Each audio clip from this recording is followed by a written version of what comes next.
Well, it's time to take some of your email questions as we bring it on today. And Pat, this is from William, who says, now that our son is 19, he refuses to do his daily chores, contribute financially to the family, or attend church. He has his own car, a part-time job, and is rarely home. Since he's the eldest, his 5 siblings are watching the situation. How would you advise me to deal with my son? I would kick William out on his ear. Somehow I saw that coming. In love, of course. Yeah. But say, William, I'm sorry, old buddy, but you're now a man. You've got your own income. You've got your own car. You're not going to live in this house any longer unless you're under our rules, and you won't accept our rules. And here's what they are, yeah. And here's what, and you're gone. Well, I mean, please come visit us on Christmas and New Year's. Or maybe the weekend. Yeah, maybe the weekend. But, I mean, kick him out. Yeah. Well, there have to be. I mean, otherwise they don't understand. Tough love. And let the other children learn the same thing. I know that's cruel, but that's the way it's got to be. What else? Well, you know, Pat Williams, who's been with us before, they have a rule at their house. When you're 18, you either go to college, go into the military, or move out. Okay. I mean, it's one of the three. Up and out. Yeah, mine, by the way, aren't moved out. But nonetheless, it's an idea. This is Jackson, who says, a friend of mine suggested that I start praying the names of God to get to know him better. How do I find out what are God's names, and how do I pray them? Well, it's the question of who God is. The name of God, we see in the Bible, it's always spelled out capital L-O-R-D, but that isn't his name. His name isn't Lord. His name is Jehovah or Yahweh or Yahuwah. I am. So if you look up Lord, get a concordance and look up Lord, you'll find all these things. The Lord is our banner, Jehovah Nisi, Jehovah Shalom is our peace, you know. All those names are there if you look them. But it means I am. And so they add to it whatever you need. And they're the names of God. I am victory. I am peace. So when you talk about that, if you're going to pray the name of the Lord, you thank him for being your peace. You declare that he is your peace. Yeah. You ask him to be your peace. The question is, where do I find the names? Look at a concordance under the term Lord. But remember, you know, over and over again, they say, he is God, and therefore he is Allah. No, he's not. He's not Allah. He is Jehovah. He is Jehovah God. That's his name. He has a name. I am the Lord. I am Jehovah. I am all things. Yes. I am Yahweh. That's his name.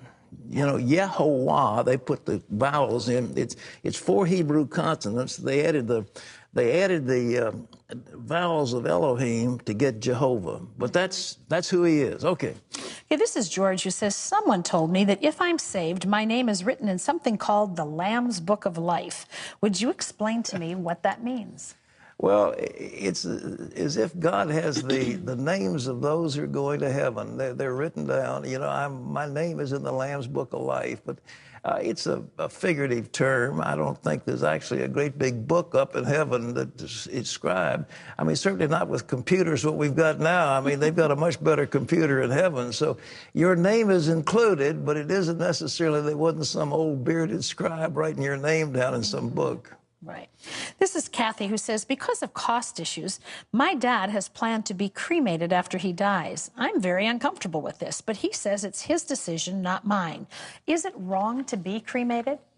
Kathy, I think it is. I really do. I think in the Old Testament it was a mark of disrespect to burn the bones of somebody. And it was a mark of respect to embalm them and give them a proper burial. But your father wants to get cremated, so it's his body. And you know, I think people are doing that for a couple of reasons. For one of which is finances. Oh, yeah. I mean, the difference in cost is huge. And if you're not wanting your children to carry the load of that, then I think people make a decision for that reason. I still think the respect due to a body it's just, it speaks of the resurrection, although the Lord can resurrect ashes. Yeah, we're getting a new body, aren't we? Yeah, new body, but I like the idea of having the other one embalmed. Yeah. So what else? Okay, this is from Max, who says, as a born-again Christian, I know that when I die, I'll see Jesus and my loved ones in heaven. What other type of things do you think we'll be doing in eternity as well? Eye hasn't seen nor ear heard, neither has it entered into the heart of man what God has prepared for them that love him. It's going to be wonderful. It's going to be beyond comprehension. It'll be so good we can't describe it.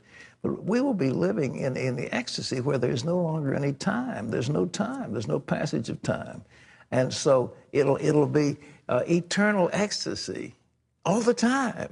In a body that it's hard for us to understand that on this side of heaven, but we'll be doing things too, don't you think? Well, I think we'll probably have planets to run, and there'll be tasks to perform, of course, because but it'll be fulfilling and satisfying in what we were created for. We're going to manage the angels. The Bible says we'll judge the angels, so there'll be some time when they're going to bring all those angels in front of us, and we got to decide what to do with them.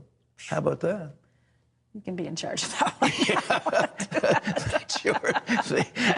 The angelic court, Judge Terry presiding. Yeah.